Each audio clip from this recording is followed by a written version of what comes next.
Hi, I'm Darren Brock, and welcome to our session on getting started with Formative. This is going to be kind of like a beginner course. If you haven't used Formative, the website goformative.com. If you haven't used that before, this is going to kind of cover the basics of how to do that. It's a wonderful tool. Any subject has lots of capability along that. So we're going to show you how. I'll be joined by Chris Olson and Susan Brock from BHS. I teach math at Bentonville West. So got both high schools involved in this, but we'll look at some of this. Let's get started with just looking at the website itself and how to get started, logged in and all that good stuff. So with that, this is what the website looks like. Formative, it's got a sign in, login button up top. So with that, goformative.com, that is the website that you need to go to, goformative.com. And you'll see this screen right here, power up your in-person or virtual classroom. They change that slogan from time to time. So if it doesn't say that today, that's quite all right. But what we want you to notice up top with a login button, there's also a sign up button right next to it. If you haven't been on the website before, you'll want to sign up, and you'll just sign up with your Google account, your school Google account. So you would just click on the sign up instead of the login. But when you do click login, it gives you these options. You want to sign in with Google. You can also sign in with Clever. If your school is using Clever instead of Google, it works the exact same way. So anything I'm talking about with Google and Google Classroom has the same capability with Clever on just setting things up. So it'll work either way. So if you click login by mistake and you haven't signed up yet, there's that second option on the login screen where it does have a sign up button down at the bottom. But you're just going to click on sign in with Google, and it'll take you right here to your teacher dashboard. Let me show you that live. Since I do have the website pulled up here, I'm going to go ahead and log in, and I'm going to log in with Google. I've got two of the school accounts on here with my wife's also. So it will take us right in, and you'll see my teacher dashboard.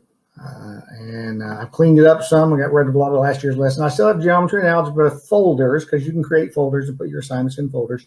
I'll kind of cover that in later parts. But I do want to point out right off the bat before I forget about it, and this just appeared, and hopefully it'll be on your account, Formative Resources. And when you click in there, there's tutorials and all kinds of information in there just to help you out. But right now, we're just looking at the dashboard there. So a little bit of information about the dashboard. This is your teacher hub, right? It should have your picture up in the corner from your Google login. You got your tabs at the top of the screen, your formatives, your classes, your tracker, your library. It's got an admin tab, which, if you're a teacher, don't worry about that one. We're going to cover the formatives and the classes tab. And the tracker and library, we're going to leave that for some additional PD, because there's going to be several sessions offered on Go Formative teaching you different things. So if you like what you see here and you want to learn more, there will be other opportunities. We're just the basics on getting you started. But you'll see your classes listed right there, got those circles. When you create a class, you have an option to give it just like a 2 letters or 2 numbers, just something to identify it as a little like abbreviation for the class. And so it lists all your classes across there. It lists all your formatives as you create them. And here it tells you how many students have taken the assignments, as long as whether or not it's open. See the green one? Those assignments are still open. Students can use them. If they're red, they've been locked. Students can no longer access and answer any any questions on that. So it'll tell you how many students have taken each one, and so you can see that. And it's got this scores are ready to be returned. It's kind of hidden behind my picture. You can't see that. But you can have it automatically return scores and all kind of good stuff. But this is just a basic overview of the dashboard, so I wanted you to see that. So let's talk about creating classes, because the first thing you do when you get in there is you're going to need some classes. So when you create an assignment, you can assign it to someone, hopefully, right? So classes and students.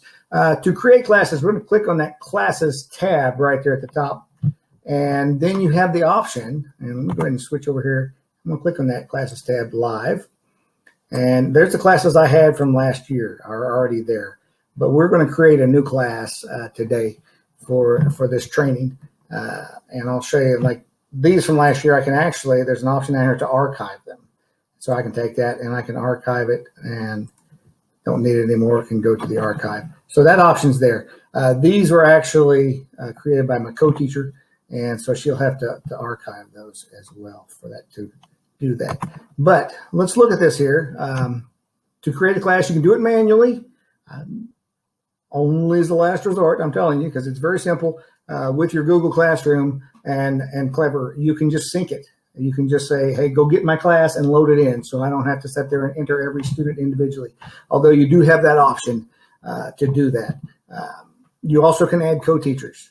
Anyone that has more than one teacher that needs to be involved in any of the formatives, you can do that, and that works wonderfully. Like I said, I teach an inclusion math class, so there's 2 teachers in there, and so we both can access the formatives and all of that for all of our classes. We just add a co-teacher. You can add multiple co-teachers. Have done that before too. So if you do have students in there, you get them loaded. Over there, a little plus on the right-hand side, you see over here 30 students that has a little plus. You can click on that and just add a student individually or have someone type in that code, or it also gives you the option there just to resync it. If you've added people to your Google Classroom, you can just have it resync and it'll automatically update it here as well. So that way you're not having to do a lot of work. But let's go create that class I was talking about. And so to do that, since I have the Google Classroom set up with my test class, I'm going to click on Google Classroom Sync, right? So I'm going to do that. I don't want to do it manually. I don't have Clever. Google Classroom Sync. And again, I have to tell it my Google account here since I have mine and my wife's both on here. It was helpful. So I choose that test class. So there's that test class right there. Now it says loading the students. Now it says the student will be skipped. Now if I click on that, the student will be added to your class. So you need to go through and make sure it's selecting all of your students. Now it recognizes that Susan Brock, the other one I had in my Google Classroom, I was testing things. This is a teacher and cannot be added as a student. So I can add her as a co-teacher since she has a teacher login on GoFormative, but it won't allow her to be a student and a teacher on GoFormative. So in this, I'm only going to be able to pull one student in for this purpose, just because of what we have. So it tells me once I click this student was added to your class. You'll see that in green. So now I can close that. There's my new class right there, test class, and I have one student right there. And if I click on the little caret next to it, it'll open it up and it will show me all the students. Now in this case, I have one, but it will show you, and here's a wonderful thing that you can use. Look at my glasses because it's pretty small on my screen. First name, last name, right here, last seen. When's the last time they logged on to GoFormative? If you're wanting to know, did they even do your assignment? They're telling you, hey, I got on there and I worked on it. I know I didn't get it finished. You can see what time they logged on. And it may have not been since you assigned that to them, but this is where you can see that class. And I told you about, I can have a co-teacher. So once I click on this little circle here, I'm going to take this and click on the co-teach, and it's going to pop up right here to where I can add co-teachers. So I'm going to go ahead and invite Susan. I'll the address. Susan Brock at bentonville.org. So I'm going to add that. And I'm going to go ahead and add Chris Olson.